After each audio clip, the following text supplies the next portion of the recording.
Bienvenue dans Enjeu Patrimoine avec pour thème aujourd'hui le démembrement de propriétés associées à l'investissement en SCPI. Comment fonctionne ce mécanisme? Quels avantages ou inconvénients pour les différentes parties concernées? Nous en parlons avec Jérémy Chor, le directeur commercial de bienprévoir.fr, mais également de Prime Alliance. Bonjour Jérémy Chor. Bonjour Nicolas. Bienvenue sur ce plateau. Alors démembrement de propriétés associées à l'investissement en SCPI, ça peut faire un petit peu peur. Il y a plusieurs termes pas forcément compliqués, mais qui mis ensemble donnent l'impression qu'il y a un dispositif complexe. Le démembrement de propriété, tout d'abord, on le connaît, c'est très utilisé notamment dans des cas de transmission. On garde la nue propriété de son bien, mais on garde l'usufruit de son bien, mais on transmet la nue propriété à ses enfants. Pourquoi est-ce qu'on veut l'appliquer à la SCPI ? Alors effectivement, c'est un mécanisme qui est très ancien puisque ça date du code napoléonien de 1804. D'accord. Donc on n'est pas sur un dispositif fiscal qui pourrait s'éteindre du jour au lendemain. Et pourquoi on l'applique à la SCPI? Parce qu'on l'applique à des biens immobiliers. Donc pourquoi pas à la SCPI? Puisque la SCPI permet beaucoup plus de flexibilité que sur un bien immobilier. Alors on peut peut-être rappeler rapidement le fonctionnement de la SCPI. La SCPI, il y a un épargnant, un intermédiaire qui va investir en immobilier. Donc il y a différentes façons d'investir en immobilier. Ça peut être de l'immobilier de bureau, de l'immobilier de commerce, de l'immobilier de logistique ou pas forcément de thématique. D'ailleurs, ça dépend de la stratégie de chacun. Rappelez-nous rapidement ce contexte avant d'y ajouter le démembrement de propriété. Alors très simplement, la SCPI, c'est un fonds d'investissement immobilier collectif. D'accord. Donc un épargnant va investir dans une solution qui est diversifiée puisque la SCPI contient des dizaines, voire des centaines d'immeubles sur des stratégies différentes, comme vous l'avez dit, bureau, commerce, hôtel, logistique, etc. C'est un placement qui est souple et accessible. Souple parce qu'on peut décider d'y rentrer ou d'y sortir un peu comme on veut. Il y a un peu plus de liquidité que si jamais on allait acheter son bien en direct. Exactement, et plus accessible puisqu'on peut investir à partir de quelques milliers d'euros, quand pour un bien immobilier, c'est souvent des dizaines de milliers d'euros. Et enfin, on sait où on met son argent en choisissant la stratégie justement qui est annoncée par la société de gestion avant même d'investir. Alors, on comprend que quand on a un immeuble, le démembrement de propriété va faciliter la transmission. Quand on a une SCPI, pourquoi est-ce qu'on va faire du démembrement de propriété? Pourquoi est-ce que l'intermédiaire ou le professionnel va proposer cette solution-là?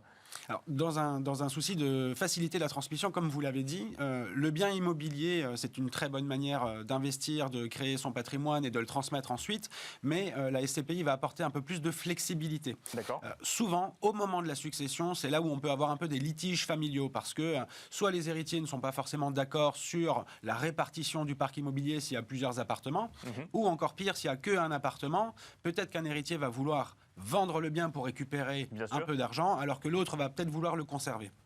Les SCPI sont beaucoup plus flexibles, puisque il suffit au moment de la souscription de s'arranger pour avoir une indivision équilibrée, c'est-à-dire que si on a 3 enfants, on va acheter un nombre de parts qui va être divisible par 3, et chaque héritier récupérera à ce moment-là ses parts, et chacun décidera de les conserver ou de les vendre en fonction de ses objectifs au moment de la succession. Et alors, quand on parle de démembrement de propriété, on parle également aussi de nue propriété ou d'usufruit, d'achat en nue propriété de SCPI ou d'usufruit. Là, c'est aussi pour des questions de transmission ou ça n'a rien à voir? C'est des stratégies totalement différentes? Alors, il y a le démembrement qui peut s'appliquer à la transmission, mais on peut également, effectivement, soit acheter de l'usufruit, uniquement de l'usufruit temporaire. Alors, c'est quand même un peu plus rare, mais ça concerne beaucoup d'institutionnels ou des personnes morales qui souhaitent placer de la trésorerie. D'accord, donc plus des entreprises pour le coup. Des entreprises, effectivement. Ça peut aussi concerner des particuliers sur l'utilisation de l'usufruit temporaire parce que ça va générer des compléments de revenus importants par rapport à la mise de départ. Et c'est souvent utilisé quand on a un déficit foncier, par exemple, qui est trop important et qu'on n'arrivera pas à utiliser dans le délai imparti. Donc on se génère des compléments de revenus qui vont éponger le déficit foncier. Autrement dit, on va avoir des revenus complémentaires qui ne seront pas fiscalisés. Et alors pourquoi j'irais acheter, si je suis une entreprise, une personne morale ou si je veux faire du déficit foncier, juste l'usufruit d'une SCPI alors? Justement pour avoir que la partie revenu. Que la partie revenu. Donc en fait, ça me coûte moins cher au départ, c'est ça? Ça coûte beaucoup moins cher. Parce que si on prend un exemple, sur 5 ans, l'usufruit va coûter 20%, la nue propriété 80%. D'accord. Donc pour investir, pour avoir 5 000 € de revenus par exemple, par an, si on est sur un rendement de 5%, pour faire très simple, plutôt que d'investir 100 000 € en pleine propriété, je vais investir que 20 000 € en usufruit qui vont me permettre de toucher ces 5 000 € chaque année pendant 5 ans. Donc je vais toucher 25 000 € sur la période et j'aurai investi que 20 000. Et alors du coup, je vais voir mon intermédiaire financier et je dis, moi je ne veux investir qu'en usufruit par exemple? Alors oui, on peut le faire et c'est souvent d'ailleurs les conseillers qui préconisent ce type de solution à leurs clients. D'accord. Mais la manière la plus répandue d'investir en démembrement de propriété reste l'acquisition en nue propriété. D'accord, la nue propriété. Et donc là, c'est l'autre pendant effectivement de la propriété. Et là, ça fonctionne comment alors? Alors, on achète des parts de SCPI de manière très simple, uniquement en nue propriété, dans un objectif bien précis. Plusieurs cas, soit je n'ai pas besoin de complément de revenu aujourd'hui, j'ai une situation professionnelle confortable, et ça me permet de ne pas alourdir ma fiscalité, parce que les revenus fonciers sont quand même fortement imposés. Donc, je vais décider d'acheter que la nue propriété. D'accord. Ça me permet d'acheter avec une décote importante. Sur 5 ans, c'est 20% en moyenne. Sur 10 ans, c'est 30%. Et ça peut aller jusqu'à 47% sur 20 ans. D'accord. Donc, si j'ai un horizon très long, plus mon horizon de placement est long et plus ma décote va être importante. Donc, ça me permet aussi de protéger mon capital, puisque si j'achète avec 30% de décote, il faudrait que l'immobilier connaisse des baisses très importantes pour que je ne retrouve pas le capital initialement investi. Mais je n'ai pas l'intégralité du bien, je n'ai que la nue propriété. Je n'ai que la nue propriété, donc je me coupe de la partie la plus avantageuse, c'est-à-dire la perception des revenus. Bien sûr. D'accord. Ah, donc on ne perçoit pas de revenus. En fait, on possède les murs, mais on ne perçoit pas de revenus.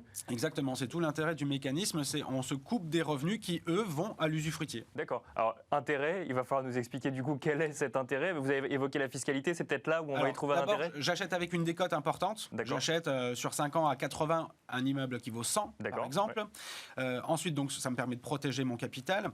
Il y a un intérêt fiscal puisque la nue propriété ne rentre pas dans le champ d'application de l'impôt sur la fortune immobilière. D'accord. Donc, c'est l'usufruitier qui va devoir s'assujettir de cet impôt. Donc, ça me permet de soit déduire ma base taxable à l'impôt sur la fortune immobilière, soit de la diminuer. Et donc, ça me permet un gain fiscal à ce moment-là. Je n'alourdis pas mon impôt sur le revenu puisque je n'ai pas de revenus. Et ça me permet de bénéficier d'autant plus de revenus complémentaires à la retraite, par exemple, puisque c'est souvent utilisé pour une préparation à la retraite. Je pars à la retraite dans 10 ans, aujourd'hui, je n'ai pas besoin de complément de revenus. J'achète 70, un bien qui vaut 100, et donc ça me génère des compléments de revenus futurs. Donc les avantages sont quand même nombreux, même si on ne perçoit pas les revenus. Des compléments de revenus futurs, ça veut dire qu'on récupère à terme l'usufruit du bien dont on n'a que la nue propriété? C'est ça. Mécaniquement, le nu propriétaire va récupérer la pleine propriété à l'échéance. Si on est sur du démembrement temporaire, on détermine la durée dès le départ. Et donc, si on est sur un mécanisme de 10 ans, mécaniquement, ma pleine propriété se reconstitue dans 10 ans. Il n'y a pas de frottement fiscal, il n'y a pas d'impôt sur la plus-value. Je récupère simplement la pleine propriété, c'est-à-dire que je vais bénéficier à ce moment-là de la perception des loyers. Quand vous dites mécaniquement, c'est que ça se fait automatiquement ou il faut racheter du coup cet usufruit qu'on n'a pas? Non, on ne rachète pas. On le récupère en fait chaque année, mécaniquement un petit peu, puisque l'usufruit, lui, s'éteint un petit peu chaque année. Et alors, du coup, pour bien comprendre, donc effectivement, la manière d'investir en démembrement de propriété, c'est plus régulièrement ou en nue propriété. L'usufruit, vous nous en avez parlé tout à l'heure, c'est plus utilisé par des personnes morales. Donc en fait, le mécanisme, c'est quoi? C'est des épargnants achètent la nue propriété. L'usufruit sert à placer la trésorerie de l'entreprise, par exemple. C'est souvent exactement comme ça que ça fonctionne. Les particuliers achètent la nue propriété et en face, on a toujours un institutionnel ou une personne morale qui va se positionner pour avoir l'usufruit. Et alors, pourquoi ça plaît particulièrement aux personnes morales? C'est parce que ça permet de... C'est quoi? Ça reste l'immobilier, donc on se dit garantie en capital et en même temps un peu de rendement pour la trésorerie de l'entreprise? Alors, c'est surtout le rendement, puisque la personne qui achète de l'usufruit temporaire n'a pas de capital. J'investis 20, mais à la fin, il ne me reste plus rien. J'ai juste les revenus que j'ai touchés pendant les 5 années. Donc ça permet aux entreprises qui subissent aujourd'hui pleinement les taux négatifs de placer leur trésorerie avec des rendements de 5, 6, 7%. Mais alors du coup, vu qu'ils ne revendent pas à la fin, ils récupèrent quand même ce qu'ils ont acheté au départ? Non, ils ne récupèrent que les revenus qu'ils ont perçus chaque année. Et il y a quand même un intérêt 20 000 euros, j'ai 5 000 euros de revenus chaque année. Donc, au global, j'aurais bien touché 25, donc plus que la somme initialement investie. Bien sûr. Mais je n'ai plus rien à la fin. Mais via un mécanisme différent. Effectivement, on récupère son argent via les rendements si jamais tout va bien. Effectivement, on rappelle que ça peut se passer dans les deux sens. D'accord, donc c'est plus clair. C'est connu du grand public, ce type d'investissement. On vient vous voir aujourd'hui en vous disant j'ai envie de faire du démembrement de propriété associée à la SCPI? Oui, de plus en plus de personnes viennent parce que justement, on l'a dit, les avantages sont nombreux, l'IFI notamment, la décote, etc.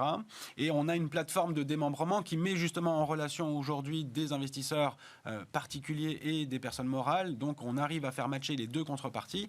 Et on a de plus en plus de demandes sur cette solution-là. Et aujourd'hui, il y a une 60aine de SCPI qui sont accessibles en démembrement de propriété. Donc c'est un mécanisme mécanisme de plus en plus répandu. Et le démembrement de propriété, c'est une thématique d'investissement en soi, ou derrière, on va pouvoir faire ça sur l'immobilier de commerce, sur l'immobilier de bureau, sur l'immobilier de logistique ou hôtellerie, comme vous nous... pour reprendre les exemples dont vous parliez tout à l'heure. Le démembrement de propriété s'applique à tout type d'investissement, pas que de l'immobilier d'ailleurs. On peut démembrer un contrat d'assurance vie. D'accord. Sur de l'immobilier, on peut faire de l'immobilier en direct, physique. J'achète un appartement en démembrement de propriété, souvent sur une période de 15 à 20 ans, contrairement au SCPI où c'est plus court peut-être. On peut aller de 3 ans jusqu'à 20 ans, mais il y a des durées plus courtes. L'immobilier, c'est souvent à partir de 15 ans. Et sur les SCPI, il y a tout type de SCPI qui sont éligibles. Donc, on peut très bien faire du démembrement sur des SCPI de bureau, sur des SCPI de commerce, sur de l'hôtel, sur de la santé, etc. Donc, on peut diversifier son investissement. Si jamais... si on veut revendre en fait sa part de SCPI après avoir récupéré l'usufruit, il y a un cas particulier où là on est simplement taxé sur la plus-value?